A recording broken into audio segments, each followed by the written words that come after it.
صباح الخير عليكم، نتمنى تكونوا بخير وعلى خير وما تكون حتى خير يا ربي. الناس اللي كتكون عندهم السخفه اكثريه في هاد الايام وفي هاد الفيروس اللي كيدور، ديما سخفانين ما قادرينش تنوضوا من بلاصتكم. فيك السخفه حيت تزيدي شويه تسخفي، تمشي شويه تسخفي، طلعتي الدرج تسخفي، وصلتي للموعد تسخفي، درتي شغل الدار تسخفي، بديتي كتهضري كتسخفي. انا نعطيك هاد الوصفه اللي عطرحمي ليا عليها الوالدين. نتمنى تبارطاجيو لايكاتكم تعليقكم واحتفظي بالفيديو لانك غتحتاجي ليه. قسما بالله العلي العظيم بانها هي اللي كتنفع في السخفه. غتاخدي معلقه صغيره كافيه، غتغسليها تنقيها وتغسليها.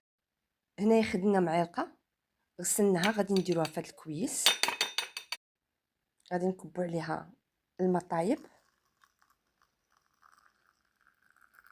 كما شفتي، غادي نحركوها مزيان وغادي نغطيوها نخليها تدفى. هذه هي الوصفه. بعد ما طلقات غادي نصفيوها وغادي تاخدي لي هذا الكويس لو عندك السخفه كتنظف